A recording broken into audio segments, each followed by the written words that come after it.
Hello, hello. You are with Macy and Kat in studio today. Woo! So excited. There's some new stuff coming, and we're just kind of, we're not even doing that new thing, but I want to say what the new thing is. But what's exciting is that we're together. We haven't done a podcast or YouTube video together in months. What is wrong You would with think that I had a child and couldn't be here to It's do getting something there. with you. Yeah, I know. So we got to get together. So Yeah. we have a somewhat random office day here together, and we're very excited and determined to do more episodes together again. Yes. For honestly no reason other than we've just been focused. Yes. And kind of forgot. Well, Truly. We talked so much and then just forgot that we haven't been recording ourselves talking. Yeah. And this was what happened. Courtney put up a question box on Instagram, something to the effect of, what do you want to see more? And someone said, whatever y'all are thinking, I want to hear it. Oh, well, And I'll tell you. And so That's what we're here. that's what today's going to be. And Yeah. we've just created a format for you to do that. Yes. And, we are upping our YouTube game, which is so fun and so exciting. And I think that's been another interesting process of, okay, the way people show up to YouTube is they search, right? It's like a search engine. And so when you think about, okay, what are people searching? You start to kind of make more, inspirational and teaching, and a quick thing that you can watch. And so we've been doing that kind of separately. I do a video a week, you do a video a week. And we also want to have this time together to also put on YouTube and obviously for the podcast. So we are just in this new country, to be honest. And we are learning how to bring some of our old culture with us. And then also adapt in the culture of, this other country is YouTube. And it's a different world. At least I'm trying not to think about it that way. If you want to know my thoughts, I'm trying not to think about it as a different world, that YouTube is so excited to get to know me. They are so excited to get to know Kat. They are so excited to hear from us and learn from us. And with the podcast, I'm like, y'all are my people. We are in it together. And so it's just an interesting transition. Yeah. And so that's actually what we wanted to talk about in general today is transitions, iterations. Mostly people use the word pivot around us. How do you pivot? How do you feel about pivoting? How do you know if you should pivot? Change my niche. Yeah, so many different questions come around changing things, because when you change, oh boy, I don't know if we can draw the picture, but Macy has recently learned this stages of change. Oh yeah. The feelings that come through it, maybe she'll just describe it, but change actually is very scary. In fact, the depth of the dip in change is the valley of despair. Is what so if it's you've called. ever felt scared making a change, that is completely normal. And if people look fearless, then it's just because they're marching forward. So we've made a lot of changes internally and externally, that people see. So we're going to talk about one of those today. Yeah. And when you first think about changing, if you are thinking about pivoting or trying something new, the first really kind of process and the first experience you have is all the benefits. And you don't really think through the cost and the effort that it might take. And then when you start walking towards the potential benefits, you start to experience that it is actually kind of painful. And all of a sudden, the way it used to be wasn't so bad after all. And I actually think I used to like it that way. And then that's where most people go back up to where they were. And then they have a new idea. And then they think of all the benefits and all how great it's going to be. So it's yo-yoing between it's this constant. this optimism. Yeah. Oh, wait, that's not as good as I thought. Yeah. And that is 100% been, I feel like I've experienced that personally 10 times, in the last quarter. Just so much but the point is to honestly stay in the valley of despair so that you can come out stronger. And I was actually reading something this morning, and it was just talking about resilience. And the only way to build resilience is through challenges. And that is what the valley of despair is. It's a challenge so that you can get stronger. And this is why people say have goals for one area at a time, because when you can go through the valley of despair, build the resilience, that muscle is still with you for the next thing and the next thing and the next thing, and it compounds. And all of a sudden your tolerance for changing and endurance and despair, it's I'm really good at being miserable and still being able to function and be a mom and be present and pursue the dream. Yeah. And I feel like I am in the thick of building the muscle. 100%. When I went through life coach certification, Macy had gone through a year before me, And she introduced me to this term called, or there's two terms. One is the familiar discomfort and one is the unfamiliar discomfort. Yeah. And so when you've gone through the valley of despair, through the change that you want to make in any area, it's now familiar discomfort. It's like, hi friend, you're not my favorite friend, but I know you. I'll let you in. Versus when you've never experienced it before. Ouch. Holy cow. I think it's why like new moms like tend to maybe have something. Yeah. Just that edge that doesn't feel good. It's like unfamiliar discomfort, right? And then you have your second and your third, and oh, this is my old friend 2 a.m. again. Like, wow, there you are. Yep. Yeah. So just expectations are different is really another way of saying it. Yes. So we, I mean, gosh, the last time have we even been together since we got a coach for the next year, 2024, which is our first like coach experience. But what we want to talk about today is our transition into this identity that we are really becoming and selling and creating a group of people that are called the Sales Girls. And we have been through, and the reason I brought up the coach is we were talking about this with somebody yesterday actually, and she was like, oh, is your coach behind this? And I'm like, not the Sales Girl identity, but the like strategy of like delivering this new way of becoming a sales girl is kind of what he's behind. So that's kind of why I was like, do I go there? But I don't skirt. No, I don't think so. But the sales girl identity has been like so fun and so energizing and so exciting. And something has just clicked, at least in my brain. And we've been an official business for about 5.5 years. And I was actually journaling about this. So I have my journal of like, what has been the process of getting here? Because we've gotten some questions, especially from people who've been with us for a long time. They're like, what is this new, like, what is this new thing? What is this new way? And I hope this is encouraging for you who are, number one, scared to start anything because you want to get it just right before you start, or who want to change, but you're scared to change, who wants to pivot, who wants to try new things, but you're scared you're going to like fall off course. I'm telling you, this journey has been the most fun and exciting thing. And it's so crazy. Like we started as Clearly Confident. And that part. Wow. That part, yeah. And I still love Clearly Confident. I know. Because it's like a play on thing where it's like you get clarity and you're confident, and then also you're clearly confident from 100%. The outside. That's why I bought it.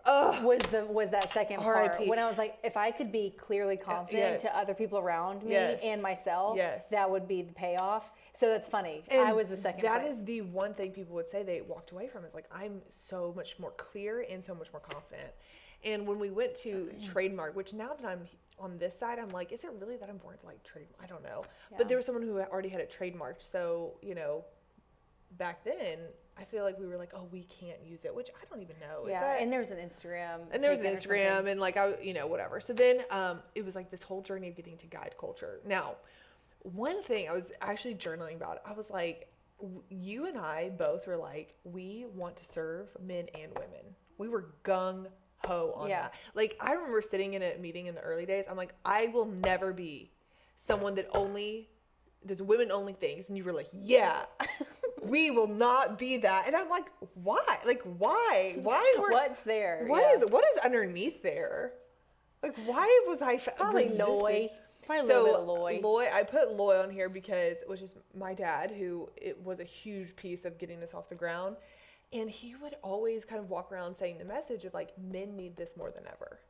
And we knew that because my husband came through, Austin came through. It's like, hello. Oh my gosh. Who doesn't want their whole family to experience the transformation I saw in my husband in 6 months, like, it was so... I mean, we sit and look at our life sometimes, and he's like, I never thought in a million years this would be possible. And I know it comes back to knowing how to sell for him. And I mean, your husband started his own business, and I mean, there's no way he probably would have done that without. So the life change that has happened and then, husbands of women have come and they're like, wait, I want to be a sales girl. Like, don't leave me. And so I just like, when you see the life change in somebody, it like breaks your heart. You feel like you're leaving them if you let them go. Right. Another thing is like, I literally love working with men. Like some of my best mentors have been men.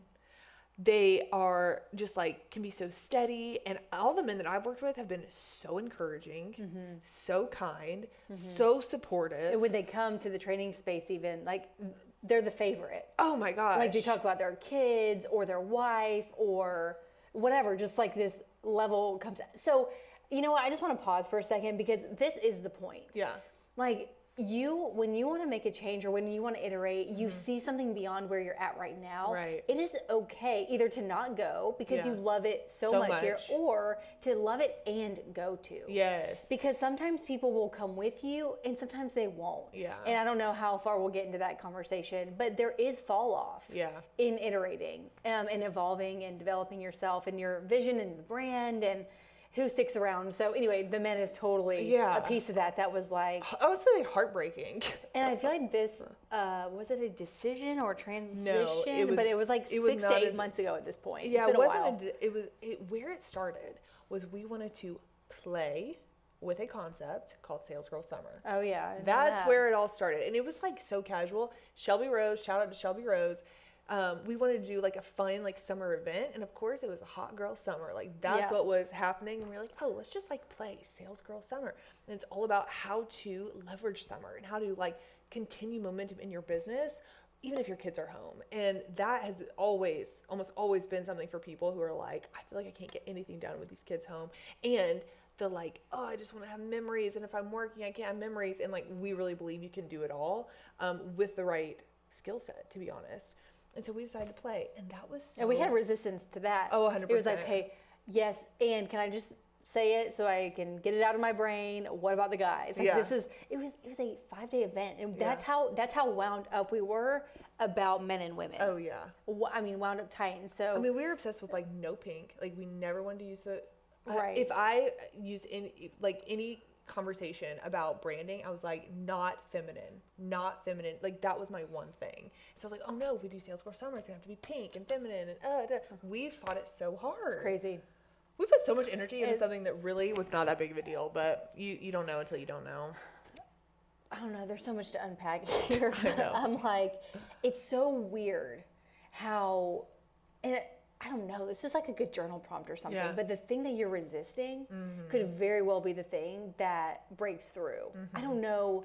I would have just never guessed it. I think that's just never the obvious case. Right. But in this case, as we will unfold the rest of the Sales Girl story, that did, like the thing that we resisted the most for what felt like a very legitimate reason, and it was legitimate. Yeah. Your resistance is legit. It is. That doesn't make it the best thing for you. Yeah. But we did it anyway. Yeah, we did it anyway. And we it was had 5 days of content. Okay. Yes, we did. And I think that's when we were at the playground or whatever, but that's when the slide got baby oil put on it. Soap and water. That's right. That's what happened. And we were like, whoops, we just had a little bit too much fun there. And so fun. Like not whoops bad, but whoops like, well, we like this. We found out, you know, and I will tell you how we knew that this was going to be something really within 5 days. And it was the fact that people caught on so quickly. We are guide culture, and you know, as I know it now, like, we will stay guide culture because of the meaning. It's our method and all this great stuff. But the reason that we'll lead with Sales Girls is because it is so obvious. It is a way for people to self-identify and to see themselves. Like I know every time I would introduce we're this, our company is guide culture, it was like a 2-minute conversation just to explain the company and the name. It's not guide, G-U-Y, it's G-U-I-D-E, guide people to decisions. And so while I enjoyed explaining it, which is the problem. It was indulgent. It was indulgent. Like, this isn't about me. This is about someone else seeing themselves in the mission. And so Sales Girl very quickly made sense to people. We hadn't even developed the brand in this way. It still is being developed. Correct. And yet people still wanted to associate with it and would even say things like, do I want to take your training school of sales? Kind of, but what I really want is to be a sales girl. And again, that's just, these things come up and they percolate and they let you know that you're on the right track. Yeah, and you know, we've invested in a coach. Maybe this is where this comes in. And part of that is being really at the table with these high, big dog level people. And that was a big moment for me. It's our first mastermind. We're sitting at dinner and I'm across the table with these like rock stars, and I'm like trying to spell out guide culture, and it was just like This is only in October. Yeah, it was in October, and I was like, I hate this, you know. And then I think actually at that same event, maybe a guy introduced you as did a guy? Oh, you told him that we were sales girls, and then the next thing you know, he's introducing you. He's like, oh, she's a sales girl, and he started saying it back to her, and you're like, oh. Is that what it happened? You're like, that sounds good. I remember you coming back to the table and being like, he just called me a sales girl, like that they needed me because I was a sales girl. I was like, oh, like that does sound good, wow. you know? Because we've always thought about like developing sales girls, but us like being a sales girl to be able to consult for somebody is like a play on thing. I was like, oh, yeah, that sounds really good. And then I noticed we kind of started playing with it at that event. Like, oh, let's just like keep saying it. And I noticed people leaning in. I noticed their eyebrows kind of going up, going, huh, like tell me more versus what? And that experience was worth, honestly, the investment that we made, because I was like, oh my gosh, like we are shooting ourselves in the foot. And, you know, we've had coaching sessions with our clients who are like, what should I say at this networking event about what I do or who I am? And I'm like, try 5 different ones and just look at people's faces, and you reveal it. You discover it. You don't decide on it. And when we put our feet on the ground and made this decision, like that was shooting ourselves in the foot versus being open and curious and welcoming. Right, 100%. Welcoming feedback without being like, what do you think? But like, you can read what someone thinks. And people are too in their own head indulging and explaining it without actually looking to see and receive what they're thinking. 100%. It's such a process. It really is, of discovery. This happened recently. So I went through a Grant Cardone funnel. I took a quiz and I got on the list, and they are following up. I have like 100 texts. It's crazy. I don't delete them because I want to see their process. So finally, and I wasn't answering their calls or anything like that, but finally I got this call from a number that looked familiar. I answer it, and 7 months later, it is one of their salespeople. I respect it. It's a girl our age. Did you ask her if she was our age? She ended up sending me a selfie that's like, hey, I'm Kelly. Oh, I love that. And like, just, I'll talk to you in a few months, when I told her to follow up with me. And so we're talking, and honestly, it was like the most boring sales conversation. She was asking me like scripted questions, but they were good questions, like high level questions, but just like not engaging. Okay. So finally I tell her that we're sales girls, and she was like, oh, I love that. Really? Yes. It was the first time her tone went up.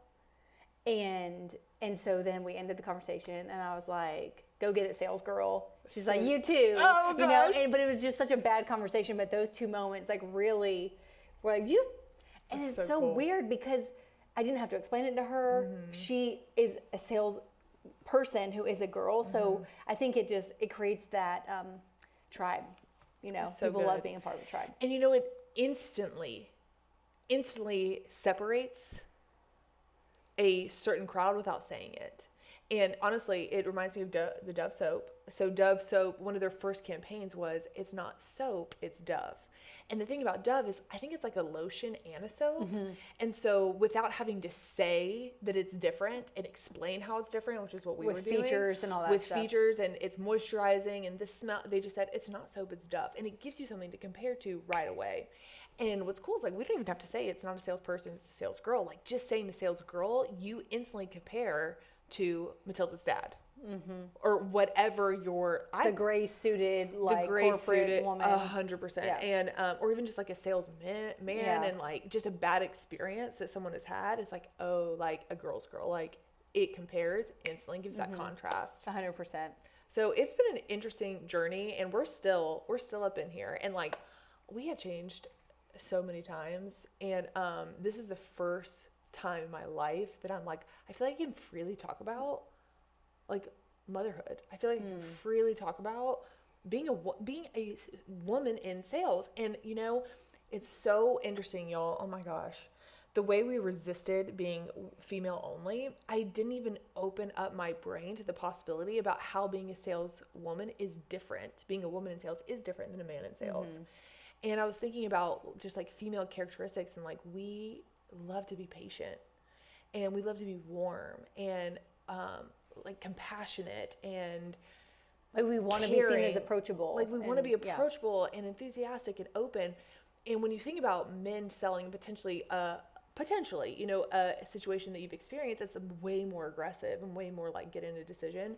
And so just really leveraging all these female beautiful characteristics to your advantage. Not that you can't be a salesperson with those characteristics, but that is what makes you an amazing salesperson. And being a woman and like, yeah, it's 50% of the population or whatever. Like that's 50% of the population who like don't believe that like there's a place for them, you know, or that they have to compromise something about themselves. But like when you are a sales girl and you walk in this identity and you have these skills, you can be aligned with who you like already want to be and like actually be able to do it and feel really just great about the whole thing. It's like, I think it's such a gift. Oh my gosh. Because really you can be, I love picturing, just like randomly in the morning, this morning I pictured like all the different types of sales girls. Like Jamie De Laurentiis, who's like doing her morning walks in Chicago. Right. She's like a single girl in the city. Yes. She's a sales girl. And then you got the moms with like babies on their hips, you know, she's a sales girl. Then you have the older women who are like empty nesters or their they're third career. Their third career, they're like their second act and like they're a sales girl.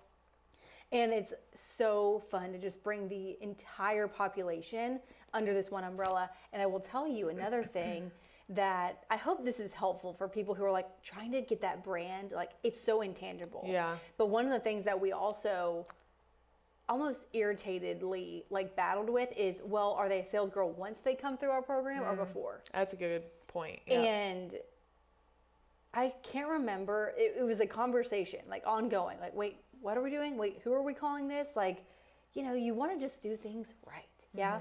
And there was a moment where it stopped being a conversation and it just started happening. Yeah. Because it made so much sense that this is for everybody. Yes. And that it doesn't take overhauling your life. It doesn't take changing who you are in like a bad way. Yeah. It honestly takes stepping into who you're meant to be. That's right. And who you were born to be and what you were put on this earth to do. And that can take a lot of courage. It can take sacrificing some stuff, but at the same time, it finally aligns you to be recognizable to like the vision that you have for yourself. Yes. So being unrecognizable kind of is like being a sales girl. Man, that is really good. And that's for everybody. Yeah. That's what we want. And so much so that men still want to be a sales girl. Yeah. Well, and you know, what's cool, I think another reason why this works so well is that it is an identity, right? Like, and I think I've gotten advice before where it's like, when you sell, like have a business as the top and not a personal brand as the top, it's easier to maintain longevity. Like you don't have to be available all the time. Like anybody can kind of step in, but if it's personal brand, it's either you or it's not. Yep. And I think that was a huge driver because I was like, I know that like we are all going to be having babies and we're all going to be doing stuff that like we can't all be, you know, whatever. Yeah. And, but the more that I'm in this, the more I see how powerful a personal brand is and how really it is important for people to know the person and the sales girl identity, like an identity that can be a business, but also like a person at the same time. Like, I feel like that has been such a sweet spot. And the reason, oh my gosh, the reason this is so powerful is because an identity is who you are. And who you are is basically just a bunch of beliefs. That's all it is. It's like, what do you believe about what you do? What do you believe about people? Like, whatever you think about money, that's your belief about money. Whatever I think about Kat, that's what I believe about Kat. That's it. So sales girls, that identity, we think very similarly. And when you identify as like a runner, you run. When you identify as a writer, you write. Like, who you are is what you do. So if I can get like as many people as possible to identify as a sales girl, you sell. Like, that is what's top of mind. And you can't lose if that's how you think. Yeah. If you get in a place where you're like, I'm ready physically, mentally, emotionally to step into opportunities, to connect with people, and to communicate how their life can be better on the other side of my offer, you can't lose. Yeah. And that is what's fun about life too, is to pursue people, to work with them. That's how God made us. We believe that with all of our heart. And I've noticed that when we make content about the sales girl identity and how sales girls think, that's the content that does the best. Yeah. Every single time, because people want to be a part of a tribe. We are tribal, and it's already hard to leave your quote tribe, right? If you're in a tribe of people of women that maybe don't work, or maybe they're all in a certain career and you want to go out and sell, it is so hard to leave what you always know, but to know that there's another tribe waiting for you to welcome you, you're so much more likely to do that and ultimately live the life that you want. So really leaning into that in terms of content and telling everybody that they can be a sales girl has been huge. Yeah. Anyone can do that. Yeah, it's really cool. For sure. And then I think one thing that we could just talk about is who a sales girl is. Go for it. And define like what we think and what we do and how we walk, how we talk. And I think one of the best ways to describe a sales girl is she is someone that you want to say yes to without even knowing what the offer is.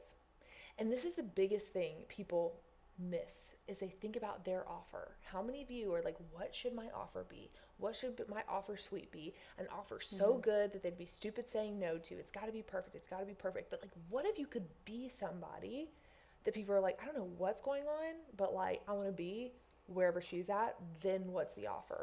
And most of us are selling things that really aren't that sexy. Some of us are. Some of you are selling Chanel bags and like, good for you. You know what I'm saying?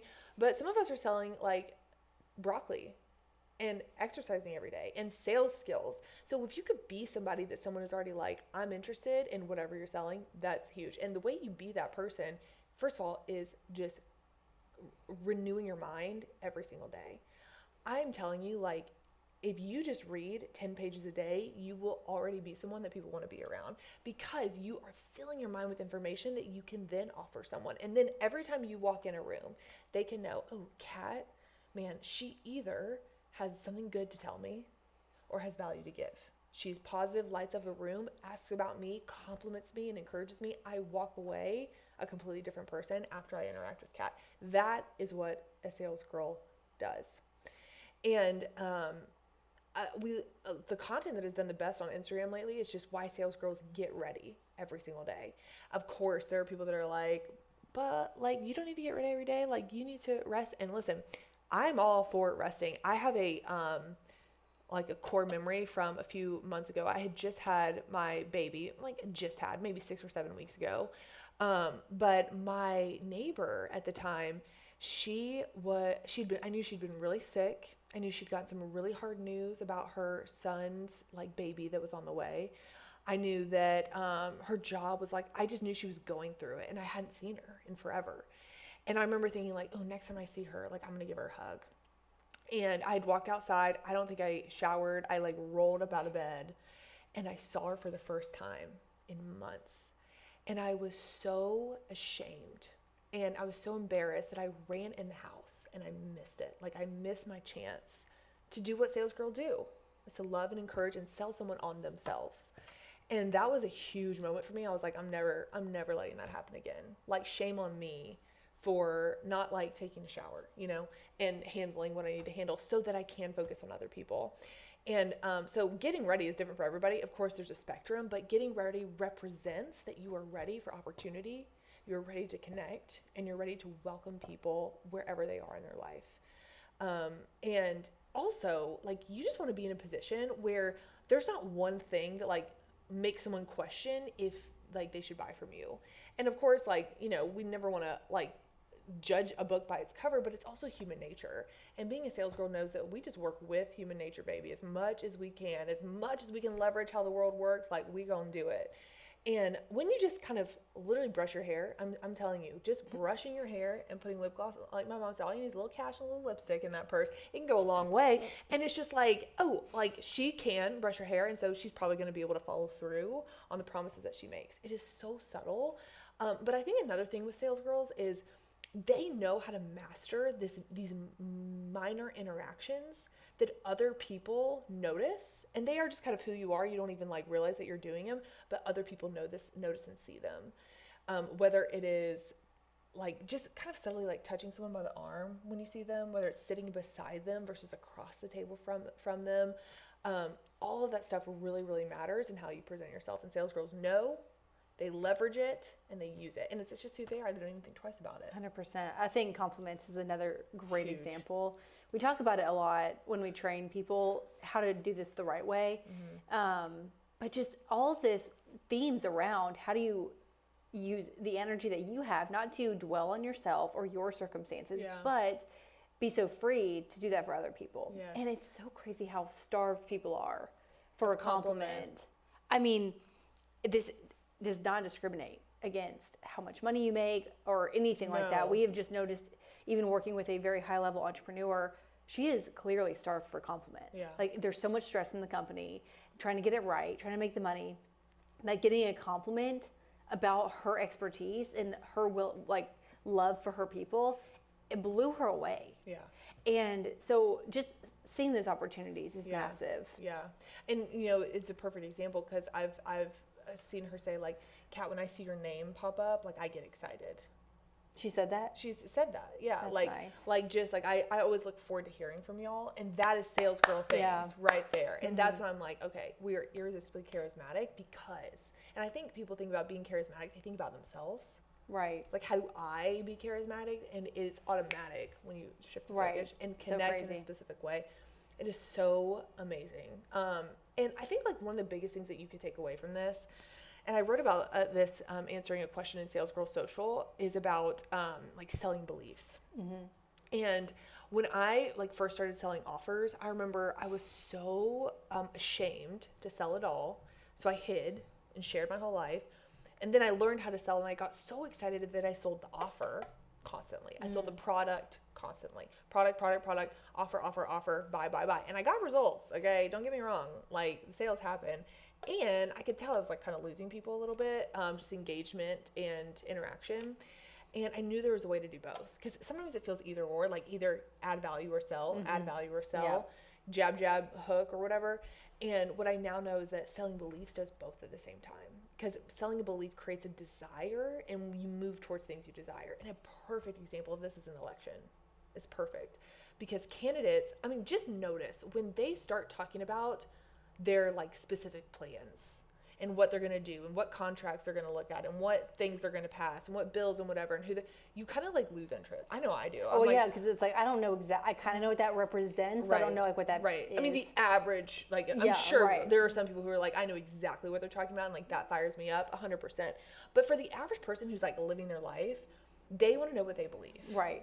And how they see America. 100%. Right? And they sell people on what America could be when they are president. Yep. And that's when you're locked in, you feel this desire, you feel this emotion, and you're like, I see. Yeah, I mean, all the slogans are about America. I see what he sees. I've heard Donald Miller say, Story Brand, talking about Hillary Clinton before and saying that her slogan was like, I'm with her. And if she just flipped it to like, she's with us, like it would have gone, just that slight little like vision of like, we're in it together, not you're, So all of those visions and those beliefs and what's possible, like that's what draws people to you, which makes them want to be a part of what you do. And like, if there's one thing you could do, it could be like, think about the identity, and then list out the beliefs that people need to believe with all their heart that would make them want to buy your offer. And that's what sells the offer, not the offer itself. I just had a realization about beliefs. People always ask about that. It's kind of intangible. But yes, beliefs are thoughts that you think repeatedly. And I want you to think automatically. Yeah. Like a belief, you don't have to try to believe that the sky is blue, right? You don't have to. If you're a person of faith, you don't like have to like sit there and like remind yourself, like, oh, yeah, like that's what I believe. It just is. Like that's why when you go to church or you go to wherever, it's like it's automatic. That's right. So like, what do you wish your target audience thought automatically? So good. Like they automatically thought about going to bed at a certain time. You wish they automatically thought about eating enough protein. Like they automatically thought about getting their, putting their best foot forward, like in complimenting people. What is it for you? What industry are you in? Because if you wish they thought it automatically, then that means that you have the opportunity to sell those thoughts that will become beliefs over time. Because people don't even sometimes know that their life would be better with that belief. They have no idea. So that would be a great example is like if someone were to be like, I think I should give a discount. We would be like, what? Like that is not in our DNA. It's not automatic. We would want them to automatically be like, this is worth full price. Yes, exactly. Good example. Yeah. Yep. And so just notice when you're talking to people and they say stuff and you're like, what? Like, what do you think? That is the reversal of, and not that the belief isn't don't give discounts. The belief is this is worth every single dime that I'm charging. and selling, not telling that belief, but selling the belief. It's two very different things. That is the key. Yeah, so good. Yeah. I hope y'all enjoy this episode. You want to know our thoughts? We'll give them to you. This is it. We've been through. I'm sure there's lots of more stuff that'll come out through this. This is like the outside demonstration of all the change that's happened on the inside. Yeah. Honestly. Yeah. So more of that to come, I'm sure. 100%. Gosh, I don't know what people should be doing, but I do want to say we've gotten some questions about the Sell Your Offer Challenge. Yeah. And if like selling beliefs, this whole thing about people not wanting to buy your offer, we go through 5 days of like how to do this. Mm-hmm. It's not the school of sales training that people have heard about. It's not teaching sales skills in the way that some of our past students have learned it. It's just a totally different demonstration of stepping into this in just 5 days. So it's really fun. Yes. And people have enjoyed it. All the information will be that could be really helpful. If I know it's like it almost seems like so different. Yeah. But now I'm realizing the challenge actually helps you see your identity possibly and even talk about it in a more effective way. So that could be really cool for someone. And the VIP seat gets coaching in that. I'll tell you what, if you're kind of struggling just to be able to talk it out loud and get some coaching, could be huge for you. Yeah, agreed. Well, hope you enjoyed this episode. We'll see you on the next one. Mwah! Bye. Go get them, sales girl.